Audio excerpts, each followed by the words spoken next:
Nakipaglaro ako sa Ari, kasabay ng kanyang paghampas sa aking lamang lupa, ay ang mga alaala ng mga bighating pinagdaanan ko sa buhay. Damang-dama ko ang bawat butil ng tubig na tumatampisaw sa aking katawan. Mahapdi, pero sa hulit-huli, ito'y isang aral ng kalakasan. Ako si Russell Mirador Mose, 23 taong gulang, nakatira sa Barangay Patima, Infanta, Pangasinan. Araw-araw bumabangon upang tugunan ang mga responsibilidad ko sa bahay, sa eskwelahan at sa komunidad. Bunso ako sa 4 na magkakapatid. Simple lamang ang aming pamumuhay. Ang aking tatay ay isang mangingisda at ang aking nanay ay isang pampublikong guro. Magandang umaga po, Naitay. Maaari niyo bang i-describe si Russell noong kanyang kabataan? Si Russell, nung bata pa, being isa akong guro, sir, kaya palasama siya sa school. Lahat ng mga activities ko sa school, ng gagawin ng mga bata, mga estudyante, mga pupils ko, sinasalihan din niya. Sana pagkatapos niya, tuloy-tuloy pa rin ako niya. Sisikap niya sa pagkuhan. Sana pagpatuloy niya yung magandang nasimulan niya para sa sarili niya pa yun. Mahal na mahal namin siya.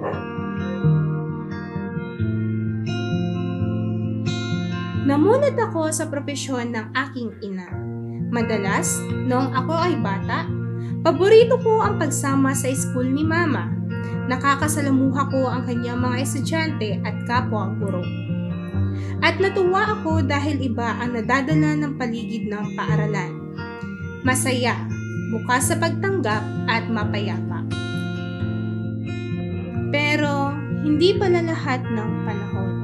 Iyong paaralan na nagbigay sa aking mga musmus na labi, ng kasiyahan ay siya ring magiging puot habang lumalaki. Ayoko na namin kasama. May mga pagkakataong nasasabihan ako ng mga masasakit na salita dahil lamang sa mga natatanggap kong mga papuri sa aking pag-aaral.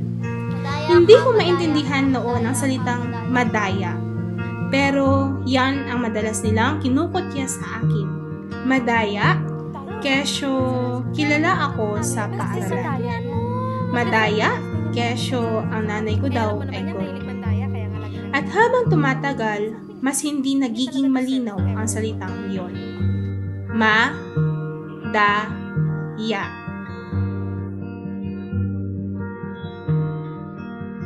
Madaya ang buhay dahil lumaki akong nakikita ang nababanat na braso ng aking ama sa pangingisda.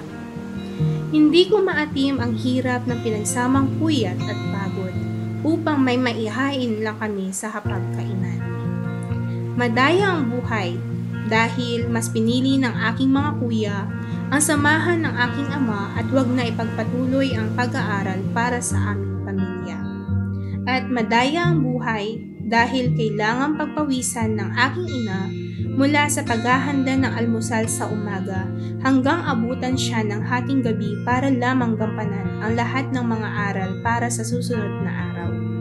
Yun pala ang salitang iyon. At habang namumutawi iyon, doon ko napagtanto. Ang buhay ay hindi madaya dahil ito ay madaya. Natuto akong makinig at unawain ang pagkakaiba ng lahat. At sa pagtungtong ko sa Pangasinan State University, mas namulat ako sa mga disposisyon sa buhay. Ako ay naging classroom president sa aking kurso na Bachelor of Elementary Education.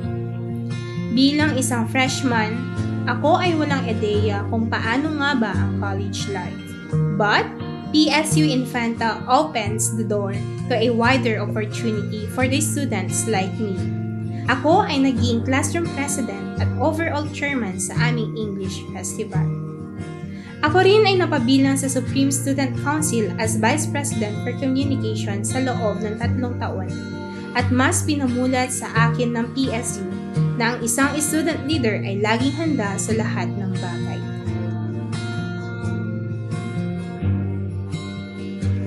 Nagbukas na oportunidad ng aking kurso na mas unawain ang pagtuturo na tinatawag na Novelist Profession para makita ang tunay na kahulugan ng madaya.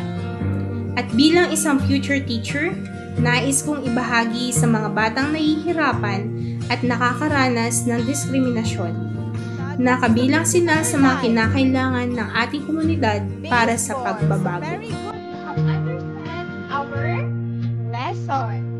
So, that's the end of our lesson. So, my dear children, always remember that no matter how hard life is, always remember that you have to go on because at the end of the day, there is a reward waiting for you. Yay! So, that's the end of our lesson. So, see you next week. Yay! Madaya ang buhay, kaya't magpakatatag, at kapag nalunod, damhin ang pag-ahon. Makipaglaro sa alon, kasabay ng luha ay ang mga tilamsik ng tubig dagat. Matutong lumalim at tumungo sa kung saan dadalhin ng puso. Dahil malay mo sa bukas makalawa, hindi na lang sa alon makikipaglaro, kundi sa tunay na kahulugan ng buhay.